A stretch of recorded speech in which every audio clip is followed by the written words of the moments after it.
All my books are interactive, touch and feel kind of preschool books, and dogs just fit what I was trying to do.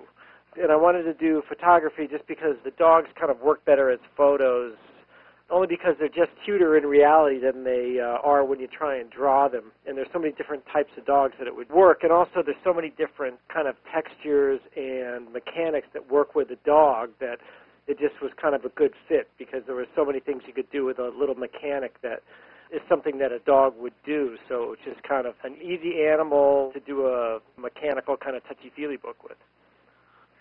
I always try and keep them somewhat educational, because my earlier books were all basic concept books. Like my first book was a counting book, my second book was a shape book, my third book was a 3D shape book, the next one was an opposite book. So I try and keep some kind of educational value to them as far as like a preschool concept in them. But this book and Tales are a little more fun. They do have like opposites in educational concepts in them, but I wanted them to be a lot more fun with the rhyming and everything, more so than the educational part. I still do try and tie them in somewhat, so there's somewhat of a purpose to having the textures and the mechanics, so that, you know, the kid is tying in the word with the motion and not just kind of throwing in the motion or throwing in the texture for absolutely no reason at all, like just saying, slap a texture on there and there it is, without even describing what the texture is. There's got to be some kind of reason for why it's there other than just sticking a novelty on it. We had fun with the dogs. We kind of knew what we wanted, but, you know, they never did what we wanted anyway, so we just kind of filtered through all these shots we took, and some things popped up that worked and others didn't. It was a lot of fun.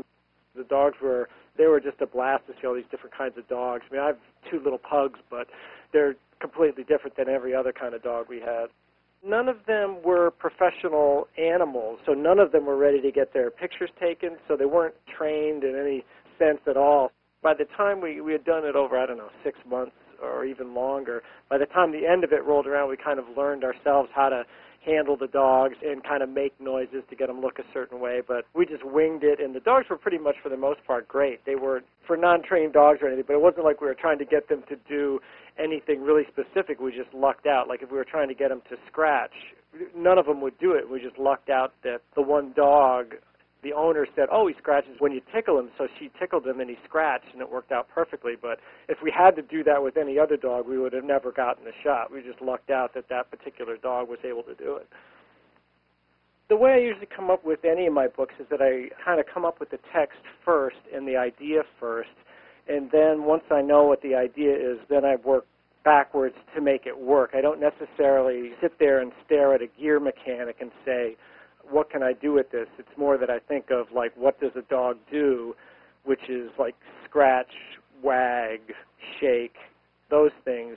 I actually make lists of every possible thing, which is pretty much how I do all my books. I actually make long, long lists of every conceivable possible thing they could be, whether it's a texture, a sound, you know, a smell, emotion, anything at all. And I come up with these pages of however many things I can think of, and then I whittle it down and I look at them and I see what fits, what doesn't, what could work as a mechanic. And then once I have things that might work, then I go about the problem of how am I going to make this thing work as a mechanic or a texture or the technical parts of it, because some things you might come up with that don't necessarily work, like the original mechanic I'd come up with for the entire book, which was short and long dog, which was to take this dachshund that's at the last end of the book, stick him on a pull tab and have him become short and long.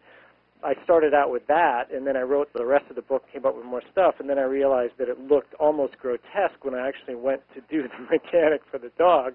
And lo and behold, that one was the one I didn't use because it just didn't work when you actually went to execute it. And that's another reason I don't sign books up until they're completely done as comps, because something that works in your head or as a little thumbnail sometimes, or more often than not, doesn't work when you try and actually do the finished thing or do a more refined version of it.